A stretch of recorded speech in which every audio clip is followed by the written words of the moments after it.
Bonjour à tous, aujourd'hui on va voir ensemble comment connecter vos scripts Python à MetaTrader 5 en passant par l'API officielle.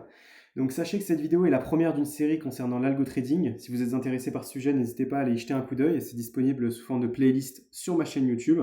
Alors la première chose que vous allez devoir faire, c'est vous créer un compte sur IC Market par exemple, qui est un broker qui supporte MetaTrader 5. Ce qu'il faut savoir, c'est que MetaTrader 5, ça va être un intermédiaire entre vous et votre broker. Donc là, par exemple, MT5, il est connecté à IC Market qui lui renvoie les données. Et moi, si je me connecte à MT5, je vais directement aussi me connecter par intermédiaire à IC Market. Du coup, quand je vais passer des ordres, je vais les envoyer à MT5 qui va les envoyer à IC Market.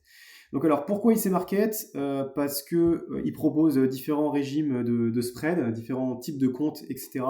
Mais bon, ça reste des voleurs, hein. Je vous en parlerai dans une autre vidéo. C'est pas du tout un placement de produit. C'est pas un très très bon broker, honnêtement. Mais voilà, ça fera l'affaire. Pour un compte démo, c'est largement suffisant. Si vous voulez tester vos stratégies, tout ça, vous n'avez pas besoin de plus, hein. Vraiment, c'est le mieux que vous puissiez trouver. Et si vous voulez passer après en argent réel, on parlera de ça. On va peut-être se diriger vers un autre broker. Donc, vous allez premièrement vous créer un compte. Donc là, je ne le fais pas devant vous, hein, c'est très facile, hein, juste une adresse mail, un mot de passe, et vous cliquez sur un lien qui vous est envoyé sur, euh, sur votre Gmail, voilà, pour vérifier votre compte.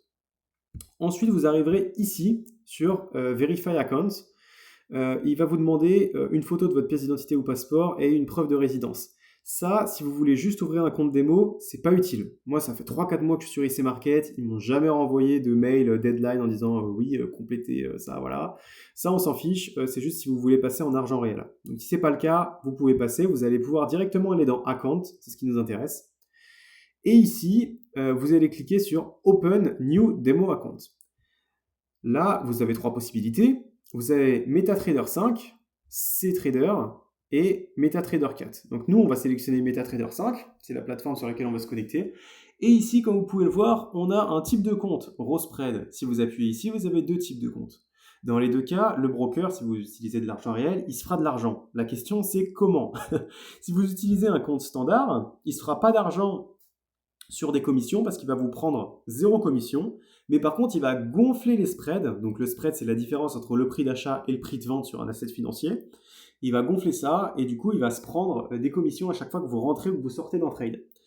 Maintenant, si vous utilisez un compte raw spread, il va vous prendre des spreads très très bas, il va vous arranger niveau spread, mais à chaque entrée ou sortie de position, il va tout simplement vous prendre une commission qui sera un pourcentage de votre taille de position. Donc voilà. Quel type de compte est le mieux? Honnêtement, ça va dépendre de quel asset vous voulez trader. Si vous voulez aller vers des devises exotiques, je vous conseille du raw spread.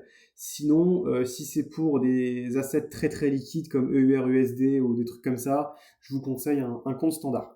Après, vous choisissez votre currency, l'effet de levier. Donc moi, je vous conseille 1,30 et le deposit. Donc là, ça n'a pas d'importance, hein, vu que c'est un compte démo. Moi, j'ai mis 10 000, je crois. Voilà. Maintenant, moi, j'ai déjà créé un compte. Donc, je ne vais pas refaire ça. J'ai déjà créé un compte spécialement pour les besoins de cette vidéo. Et ce compte-là, il est là. Donc, je crois que j'ai mis par défaut 200 en currency, enfin en balance. Je vais set la balance. Je vais mettre à 10 000. Parce que honnêtement, je ne sais plus combien j'ai mis. Voilà, donc là, vous voyez, comme ça, en plus, je vous montre comment réapprovisionner votre compte si vous tombez en rade. Voilà, donc c'est parfait.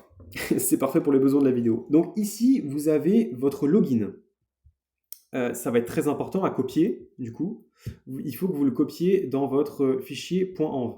Donc le fichier qui se trouve ici pour... Donc alors, oui, voilà, sachez qu'il faut toujours copier ces valeurs, donc ces logins et ces passwords, dans un fichier .env pour sécuriser le tout, parce que sinon, si vous voulez garder vos logins et passwords secrets, ce qui est vraiment une très très bonne idée, vous ne pouvez pas faire autrement. Donc si vous ne savez pas comment faire, il y a une vidéo en cliquable aussi dans la description qui vous montre. C'est une vidéo qui cette fois-ci est dans la playlist Python for Finance, les basiques. Donc voilà. J'ai déjà recopié le login et le password, il se trouve juste ici. Et si vous cliquez sur le petit œil, vous allez le voir affiché. Donc voilà, un petit CTRL-C, CTRL-V. Et le serveur, je l'ai aussi recopié juste ici. Voilà. Donc, vous allez devoir, premièrement, pip install MetaTrader 5 si ce n'est pas déjà fait. Une fois que vous avez recopié voilà, vos variables, que vous les avez mises dans un point env, et très important, vous avez transformé ici en integer le login, parce que forcément, par défaut, le point env, il vous convertit vos données en .str, enfin en str, donc en suite de caractères, et nous, on veut des nombres.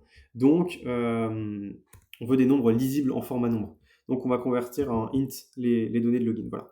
Donc, ensuite, vous allez appeler mt5.initialize, donc la fonction initialize de mt5, et vous allez marquer login égale, du coup, votre variable, donc login, serveur égale serveur, hop, et password égale password. Hop là. Donc, ce qu'il faut savoir, c'est que là, c'est une vraie simulation, parce que là, actuellement, je suis connecté sur mon compte personnel, mon compte démo personnel. Donc là, ce que ça va faire, c'est que ça va me déconnecter de mon compte, et ça va me reconnecter sur le nouveau compte. Donc vous, ça fera juste le deuxième bruit, vous allez voir, ça va faire des bruits. Le premier bruit, c'est un bruit un peu bizarre qui veut dire que du coup, mon compte est déconnecté du broker. Et le deuxième bruit, ça veut dire que du coup, mon compte s'est reconnecté à un autre broker. Vous allez voir, si je run ce code-là, voilà. Donc, le premier bruit, déconnexion, le deuxième bruit, connexion. Voilà, donc là, ça nous a connecté sur notre broker avec le bon login. Comme vous pouvez le voir en haut, le login a changé. C'est le login de notre compte maintenant. Et là, on est bien connecté. Sinon, on n'aurait pas cette interface-là, on n'aurait pas de chart ni rien. Donc, maintenant, il se peut que par exemple, on se trompe dans notre password, dans notre login, donc, où on oublie de mettre int par exemple ici. Là, admettons, dans le serveur, j'oublie un O.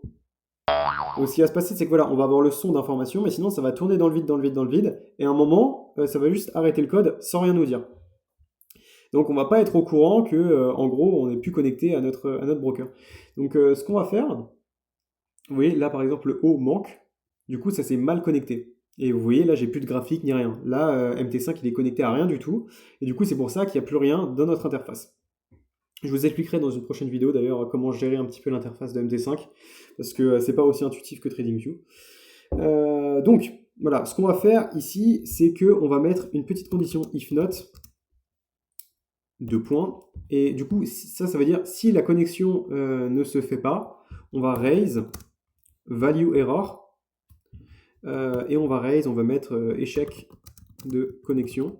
Donc ça, c'est juste un petit helper pour avoir plus d'informations sur l'avancée de notre connexion. Voilà, là, j'ai rerun le code. On va voir ce qui se passe une fois que le temps est écoulé. Alors voilà ce qu'on aura du coup si la connexion échoue. Donc, alors, il faut savoir que j'ai mis value error parce que ici, j'ai oublié le O dans IC Markets EU/démo. Mais en réalité, faut pas mettre value error, faut plus mettre connection error. Parce que là, moi, je sais que l'erreur vient de la valeur, mais en réalité, elle peut venir d'autres choses, comme un manque de connexion ou quoi. Donc, faut pas hésiter à mettre autre chose. Là maintenant, je me reconnecte, vous voyez, ça fait le petit bruit, c'est nickel, on n'a pas d'erreur. Et ici, on a tous nos cours, donc c'est parfait. Alors n'hésitez pas à aller checker la petite playlist complète, parce que dans une prochaine vidéo, on va extraire les données, donc ça va être beaucoup plus intéressant. Là, c'était vraiment juste la base, donc sur comment se connecter à MT5, tout ça. J'espère que ça vous aura plu, et sur ce, je vous souhaite une très bonne journée.